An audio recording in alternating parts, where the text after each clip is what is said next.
मित्रांनो, आपल्याला हा नंदी दिसतोय आज बुलढाण्यावरून बैल इकडे आला आणि नागठाणे मैदानात पहिल्यांदाच बैल बघितला आणि विक्रमी मागणी झाली त्याला. तर बघूया कसं कसं आहे त्यांचं. कारण काय झालं आता बैलगाडा क्षेत्र ट्रेंडिंगला आलं, सगळ्यांना माहित आहे. बैलांच्या किमती वाढत गेल्या, भरपूर नवीन पिढीला नाद लागला. काका आहेत, काका पहिल्यांदा नवीन प्रेक्षकांना परिचय सांगा. नमस्कार, मी संदीप काका हरपळे फुरसुंगी राहणार. मला जुनं बैलगाड्याचं आवड आहे. म्हणजे पहिल्यापासून मला बैलगाड्या क्षेत्रात आहे. मी म्हणजे जुनं 91 सालापासून बैलगाड्यांची आवड आहे, वडिलांपासून. आता हा नंदी हातात धरलेला आहे तुम्ही, ह्याचा पण मी परिचय सांगितला, पण तुम्ही पण सांगा आता तुम्ही कुठल्या मैदानात बघितला? हा नंदी आमचे मित्र आहेत, राहुल गाडगे आणि पवन गाडगे यांनी नागठाणामध्ये मैदानामध्ये तो बैल गटाला पळता की नाही मला फोन केला होता, गट पळला त्यावेळेस. ते म्हणाले की सेमीकडनी पळतोय बैल, तुम्ही बघून घ्या, 8व्या सेमीमध्ये आहे. आणि तो बैल पळाल्यावर मला सेमी पळ झाल्या राहुल गाडगेंनी आणि पवन गाडगेंनी फोन केला की हा बैल आपल्याला घ्यावा लागतोय. मग आम्ही मागणी केली त्याला, पण त्यावेळेस झालं नाही. मग सेमी पळून झाल्या राहुल गाडगेंनी मला फोन केला की एवढ्याला तुम्ही मला बैल घ्यावा लागतोय.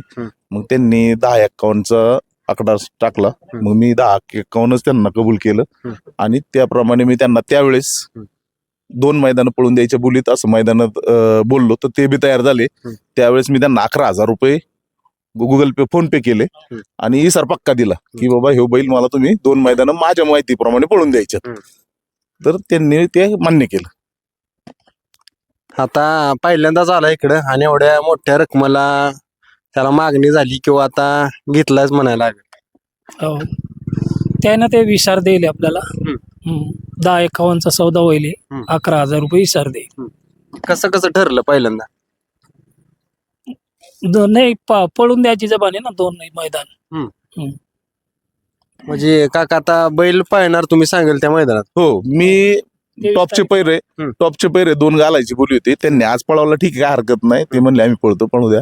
मग आम्ही 23 तारखेला बैल पळवणार, 2 टॉपचे पैरे घालून पळवायची बोली होती. पण आम्हाला 23 तारखेला जर आमचं तिथं मनाचं हे झालं पूर्ण, तर त्या दिवशी आम्ही त्यांचा व्यवहार पूर्ण करू आणि मग बैल आमच्या ताब्यात येईल. त्यांची जी शंका आहे, काही गोष्टी आहेत की बाबा इकडं पुण्यावाल्यांचा पैशाचा त्रास होईल, तर हा त्रास त्यांना भीती आहे. तर त्याकरता आम्ही मध्यस्थी म्हणून जे पवन गाडगे असतील किंवा राहुल गाडगे आहेत, ह्यांच्या घरी बैल बांधणार आहे. त्यांना सांगितलं की तुमचे 1 ना 1 रुपया मिळला त्या दिवशी तुम्ही आम्हाला बैल द्या, तुमची मुलाखत परत घ्या की बाबा तुमचे क्लिअर झाले. कारण मी आजपर्यंत एवढी बैल घेतलीत, तर याच्यात मला नाही वाटत की कोणी आजपर्यंत म्हणलं असेल की माझा 1 रुपया राहिलाय.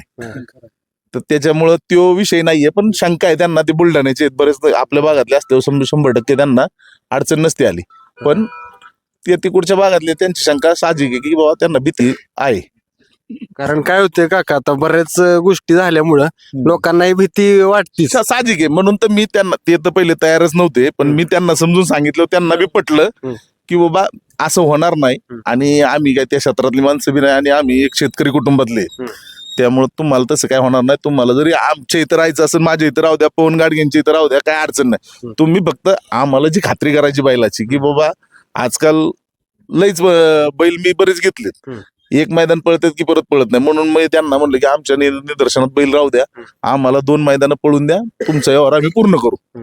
जर उद्या जरी आम्हाला वाटलं की बाबा हे बैल आमच्या खात्रीनुसार पळलाय आणि उद्या वाटलं तर उद्या बी त्यांचा व्यवहार पूर्ण करू, असं काही अडचण नाही आम्हाला. पण खात्री करणं जरा गरजेचं वाटलं मला, कारण मी आतापर्यंत बैलगाडी क्षेत्रात 4 वर्ष आहे ना, मी एकमेव माणूस असेल, तुम्ही बैलगाडी क्षेत्रात विचारा, संयम मी म्हणलं तर काय आहे, मी 2 वर्ष झालं गुलालासाठी किती झगडतोय. माझा एक बैल होता देवा बैल म्हणून पळायचा, तो जो वारला, तसा मी बरीचशी बैल खरेदी केली पण बैल लागला नाही. पण त्याच्यामुळे मी त्यांना एवढंच बोललो की मला बैल पसंत आल्यावर मी त्यांना एवढंच सांगितलं की मला तुम्ही 2 मैदान बैल पळून द्या. तर ते बी तयार झाले आणि त्यांच्याविषयी 23चा मैदान फिक्स करू. आज रोजी आमच्या मैदानात महाराष्ट्र केसरीचा किताब अर्जुनने घेतला आणि तसा व्यवहार नागठाणला झालेला आमचा. तर नागठाणला व्यवहार झाल्यानंतर जे ठाकूर साहेब आहेत, ते आमचे चुलत भाऊ राहुल शेटनी 2 मैदानाचे बोली व्यवहार केला. पण आज हे मैदान मान्य झाले. 23ला आमच्या पद्धतीने आम्ही बैल घालू आणि व्यवहार त्या मैदानात आम्ही त्या बैलाचा पूर्ण करू, एवढीच. बाकी काही इच्छा नाही. आणि समाधानपूर्वक व्यवहार त्यांनी सुद्धा केलेला आहे, त्याची काही अडचण नाहीये. आज हा व्यवहार करताना भोसले साहेब आहेत, बाबू शेट आहेत, सोबत भाई आहेत, हे सगळे जण दैवजी मोरा शेट आहेत, दैवजी होते, हे सगळ्यांनी एकमेकाच्या सगळ्यांनी सोर जेवले. हे सगळे आपले सगळे मित्र परिवार आहेत, हे सुद्धा माणसं चांगले आहेत. सगळ्यांच्या समाधानानं बैल त्यांनी बी दिलेला आहे. फक्त आता काय एवढं काकांना वाटतंय, काका हा माणूस असा आहे की आज एक शब्द टाकला ना तर ते काळ्या रातचा शब्द जो काय डोक्यात ठेवायचा शब्द आहे त्या माणसाचा.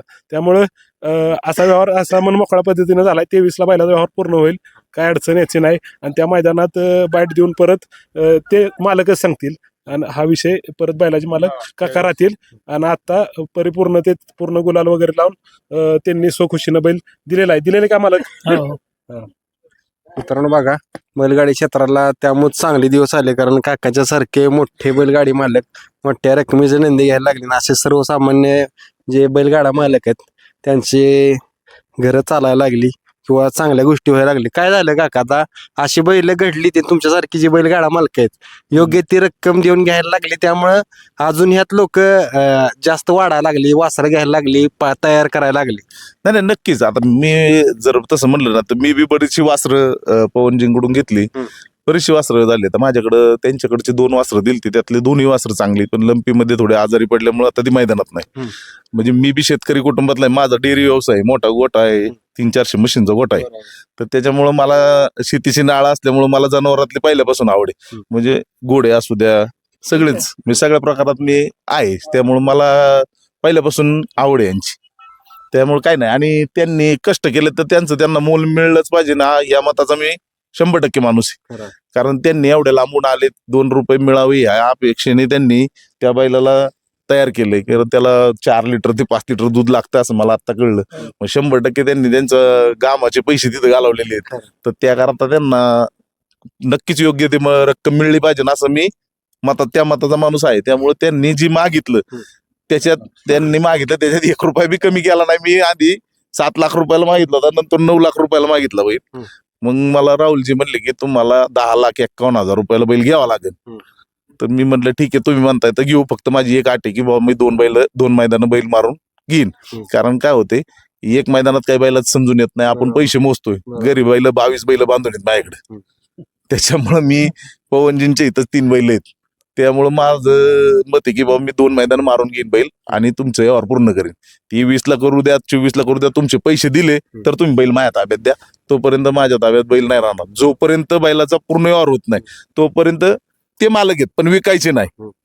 विकणारा म्हणजे माझा व्यवहार पूर्ण झालेला आहे. फक्त मी ज्या दिवशी पैसे देईन त्या दिवशी तो बैल माझ्या ताब्यात येईल, तेव्हा मी पूर्ण मालक होईल. आज म्हणजे इसारापोटी मी त्यांना पैसे दिलेत, म्हणजे मी बैलाचा आज अर्धा मालक आहे. विकायचा राईट ह्यांना नाही राहणार. बस चालतंय मित्रांनो, आपण शुभेच्छा करूया की त्यांच्याकडून एकदा उजवून घ्या, समाधान आहे का. तुमच्या व्यवहारही ठरणार आहे किंवा अजून त्यांनी सांगितलं मन मोकळेपणाने देत आहे. मन मोकळेपणाने देऊन राहिलो. कारण काय होतं माहिती आहे का, जर शंका कुशंका राहिले तुमच्या मनात शंका काय असेल, शंका अजून काही काही नाही. असेल आत्ताच बोला. तर अडचणी तुमच्या दूर नाही, केल्या जाते. अडचणी तुम्ही काय काय नाही सर, शेट फक्त ते आमचे सामान म्हणजे तिकडे ते आणायला लावून हा, काय हा, विषय त्याच्यामुळे नाही. तसं- सगळं नाही तर वाटल्यास मग तुमच्या तिथं बैल आता बैल उतरून गाडीत आणायची सांगायचं. नाही. नाही, तुम्हाला गाडी घेऊन जाऊ तुमची. गाडी दुसरी आहे ना. बघा मित्रांनो, झालेलं आहे त्यांचं सगळं, त्यांचं शेडजीचं किंवा बैलगाडा मालक आहे त्यांचंही झालेलं आहे सगळं. आपण शुभेच्छा करूया की काकांनी हा नंदी घेतलाय, जसा आत्ता 2 मैदानात गुलालात आहे तसाच काय पुढे गुलालात राहील. धन्यवाद. धन्यवाद.